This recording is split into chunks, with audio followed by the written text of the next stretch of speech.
스토킹 처벌법에 따른 1심 실형 선고율이 18%, 19% 정도 된다. 이거 너무 약한 거 아니야? 이런 우려를 표하시는 건 이해가 돼요. 인해서 불필요한 공포심이 생길 수도 있고요.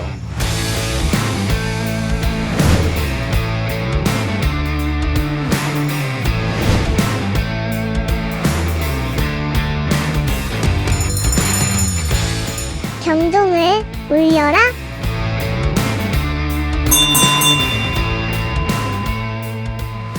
네, 또 경종을 울려라 시간입니다. 장변님, 요즘 업무량이 너무 많은 것 같은데 괜찮아요? 네, 이제 사실 주말에 잘 쉬지는 못했는데요. 연말이 되니까 좀 일이 몰리는 것 같습니다. 네, 변호사님은 어떠세요? 동병상련을 겪고 있는 것 같습니다. 제가 업무 강도에 대해서 잠깐 얘기를 했는데 이번 시간에는 지난 시간에 이어가지고 스토킹 범죄의 처벌의 강도, 처벌 수위에 관해서 좀 얘기해보는 시간을 가질게요.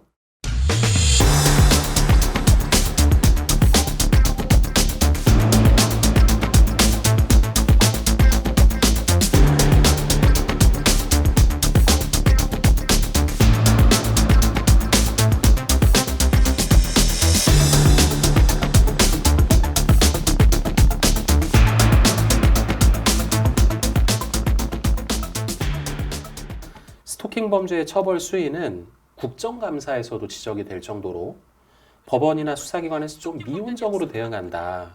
이런 사회적 비판의 시선이 큰 것 같아요. 일단 법을 만들면서는 이제 처벌 강도가 그렇게 약한 편은 아닌 걸로 보였어요.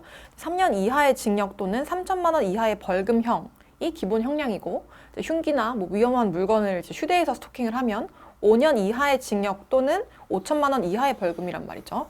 이제 형법상 주거침입죄가 거의 비슷하게 이제 3년 이하의 징역 또는 500만 원 이하의 벌금이고, 또 여기다가 흉기 휴대 같은 걸 하면 이제 5년 이하의 징역 이렇게 가중처벌된다는 점에서 이제 주거침입죄와 비슷하거나 오히려 좀 강하게 처벌하도록 규정이 되어 있는 걸 알 수 있죠. 네, 그런데 사실은 이제 그동안 이렇게 스토킹 처벌법과 관련한 언론 보도를 보면 처벌 강도가 너무 약하다. 심지어는 솜방망이 처벌이다. 이렇게 해서 우려가 된다는 보도가 주류를 이루고 있거든요. 이제 이런 우려를 또 고려를 했어요. 법원에서도. 그래서 2024년 초에 양형위원회에서 원래 없었거든요. 근데 양형 기준이라는 걸 만들었어요. 그래서 이 양형 기준에 보면 벌금형 말고 이거는 무조건 징역형을 해라. 이렇게 권고하는 경우를 나눠주기도 했습니다. 그럼에도 불구하고 올해 10월에 또 언론 보도가 나왔는데 스토킹 실형 선고율이 18%밖에 안 된다. 전체 1심 재판에서. 근데 보니까 다른 모든 형사사건의 평균 1심 실형 선고율이 30%다. 이거 어떻게 된 거냐. 이거는 누가 봐도 너무 약하게 처벌하는 거 아니냐. 이런 지금 비판들이 이루어지고 있는 거예요. 그래서 오늘은 정말로 스토킹 범죄가 솜방망이 처벌이 되고 있는가, 이걸 한번 얘기를 해보자는 거예요. 네, 우선 이제 언론 보도에서 통계상 이제 실형 선고율이 약 18%라고 이제 보도가 됐는데요. 2024년 사건에 대한 통계를 볼 수 있는 2025년도 사법연감이 9월 달에 이제 발간이 됐죠. 그리고 이를 기초로 해서 이제 보도가 이루어진 걸로 보이는데요. 네. 이제 스토킹 처벌법에 따른 총 1심 사건 수가 약 3,000건이라고 이제 보도 내용과 마찬가지로 이제 그 정도 실형이 선고된 것으로 확인은 되고요. 이렇게 스토킹 처벌법에 따른 이제 1심 실형 선고율이 18%, 이제 19% 정도 된다라는 게 정말 솜방망이 처벌이라고 볼 수 있을까요? 네, 일견 수치만 봤을 때는 일반 국민분들께서는 이거 너무 약한 거 아니야? 이런 우려를 표하시는 건 이해가 돼요. 근데 다만 이제 이런 어떤 흐름의 보도로 인해서 자칫하면은 불필요한 공포심이 생길 수도 있고요. 또 이제 반대로 봤을 때는 스토킹 범죄자들이 이런 보도를 계속 보면은 이거 스토킹에도 뭐 크게 걱정할 거 없네, 안 잡혀가네, 이런 혹시 잘못된 시그널을 줄까봐 이걸 좀 한번 제대로 분석을 해보자는 취지고요. 일단 세 가지 지점에서 제가 분석을 했을 때는 결코 처벌이 약하다고 보기는 어렵다, 이런 말씀을 드리려고요. 첫 번째는 여기서 말하는 이 18%가 모든 스토킹 범죄에 대한 실형률이 아니라는 겁니다. 그러니까 결국 변호사님 말씀은 이제 스토킹만이 아니라 이제 다른 여러 범죄로 같이 재판을 받은 경우가 고려되지 못했다라는 그런 취지로 말씀 주신 아, 거예요. 역시 눈치가 너무 빨라요. 네, 맞아요. 그러니까 이게 스토킹 사건을 해보면 정말 스토킹 처벌법 위반 딱 하나만 있는 경우가 생각보다는 많지 않아요. 그쵸. 네, 보통 폭행이 같이 붙거나 상해, 협박, 주거침입 이런 게 같이 붙어요. 그러니까 스토킹 처벌법 하나만 딱 처벌받지 않는단 말이에요. 그러면 이제 재판에 넘겨질 때 죄명이 어떻게 되냐? 상해 등, 협박 등, 주거침입 등 이런 식으로 된단 말이에요. 그럼 이렇게 넘겨지면은 사실 그 사건은 이렇게 사법연감에서 통계를 잡을 때는 그거는 스토킹 사건으로 명확하게 통계가 안 잡히죠. 그런데 사실 아시잖아요. 이렇게 여러 범죄를 여러 죄에 해당하는 걸 동시에 저지르면 당연히 실형 가능성이 올라가죠. 그러니까 실제로 스토킹을 한 사람들 중에서는 스토킹 처벌법으로만 처벌받는 사람, 다른 범죄로 다 같이 해서 처벌받는 사람이 있을 거고 이걸 합치면 결국은 18%로 이렇게 통계로 나오는 것보다는 실제 사례수는 더 많을 거다라는 거죠.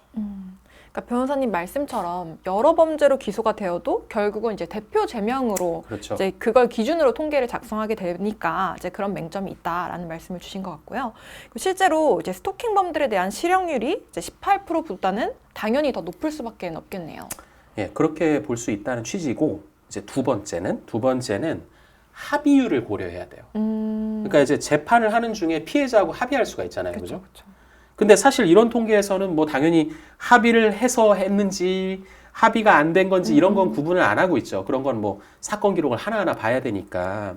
그래서 이걸 구분해서 잡아내기가 쉽지 않은데 이 스토킹 범죄라는 범죄는 굳이 따지면 다른 많은 형사법의 범죄 중에서 조금 상대적으로 합의하기가 조금 쉬운 범죄군에 속해요. 네. 변호사님 말씀은 합의를 해서 실형이 선고되지 않았다면 이제 그건 이제 법원에서 스토킹 범죄를 가볍게 보고 이제 처벌을 안 한 게 아니고 이제 피해자와 합의를 했으니 실형을 면한 경우가 적지 않다라는 말씀이신 거죠. 네, 당장 재산범죄하고 한번 비교를 해볼게요. 그러니까 재산상 손해를 일으킨 사기, 횡령, 배임 사건 이런 거를 보면은 실제 그 손해를 갚아줘야 합의가 되거든요. 근데 사실 이런 범죄 일으킨 사람들이 그렇게 돈에 여유가 없죠. 그렇죠. 잘 못 갚아주죠. 그러니까 이제 합의도 당연히 쉽게 안 되고.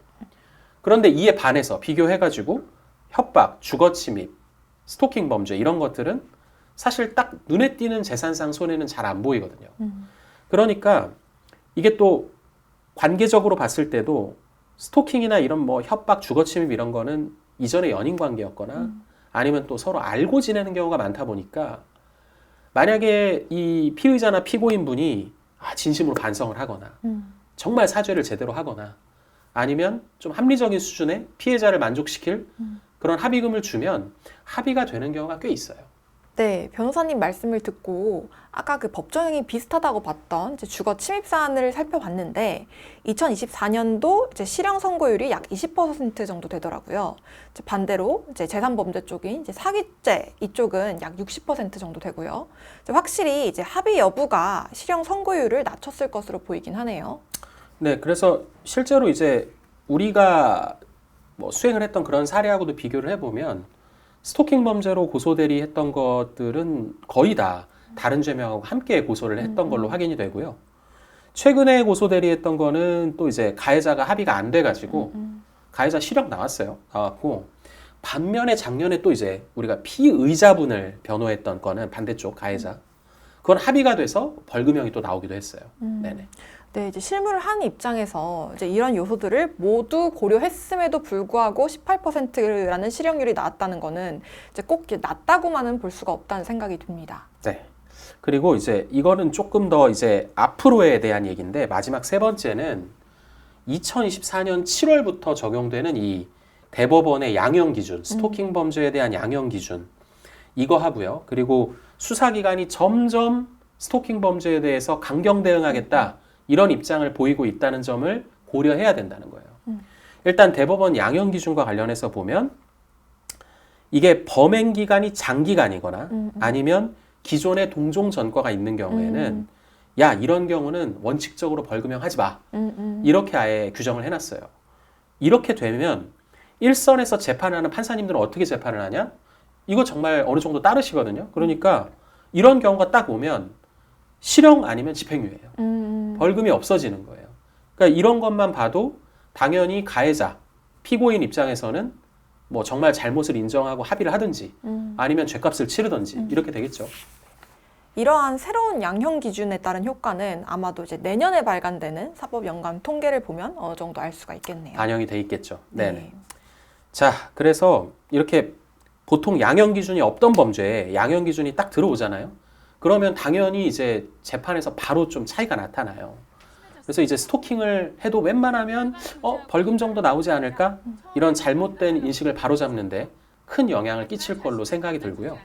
이제 수사기관에서도 강경 대응한다고 했는데 그것 중에 이제 좀 대표적인 케이스가 이제 가해자한테 선제 조치를 할 수 있는 게 있어요. 그러니까 이게 스토킹 범죄가 맞다라는 판정이 나오기 전에도 신고만 해도 할 수 있는 조치들이 있는데 그게 응급조치, 잠정조치 이런 거거든요. 이게 점점점 많아지고 있어요. 네, 근데 이거는 좀 말이 길어지니까 다음 시간에 좀 더 논의를 해보죠. 네. 네, 이제 스토킹 범죄에 대한 처벌의 현주소를 살펴보는 시간이었습니다. 이번 시간도 정리해볼까요? 노 변호사님, 경종을 울려주세요. 경종아, 울려라! 네, 스토킹 사안에 대한 사회적인 불안이 커지고 있는 상황인데요. 스토킹 범죄의 처벌 수준에 대해서 두 가지를 말씀드리고자 합니다. 먼저 스토킹 범죄의 처벌 수위에 대해서 스토킹 범죄가 굉장히 많은 수가 스토킹 처벌법 외에 다른 범죄와 함께 발생하게 되고 그 경우 실형이 선고될 가능성이 높아진다는 거고요. 그래서 통계나 언론상에 나타나는 것보다 실제 실형이 선고되는 경우가 많이 있으니까 너무 큰 우려를 하지 않으셔도 좋겠다. 이런 말씀을 드리겠습니다. 다음으로 이거는 스토킹 가해자에게도 경고가 되는 말씀인데요. 대법원에서 2024년 7월부터 적용되는 새로운 양형 기준을 만들었고 이제 막 활발히 적용이 되고 있습니다. 근데 이 기준을 보면 벌금형이 아닌 징역형을 선택해야 하는 사안들이 꽤 많이 늘었어요. 그래서 스토킹 사안에 대해서 처벌의 강도가 점점 높아지고 있으니까 자칫 처벌 강도가 약하다는 속설을 믿고 잘못된 길로 빠지지 않으셨으면 좋겠습니다. 네, 다음 시간에는 스토킹 범죄와 관련된 응급조치와 잠정조치에 대해서 다뤄볼 예정입니다. 노 변호사님 오늘도 함께해 주셔서 감사합니다.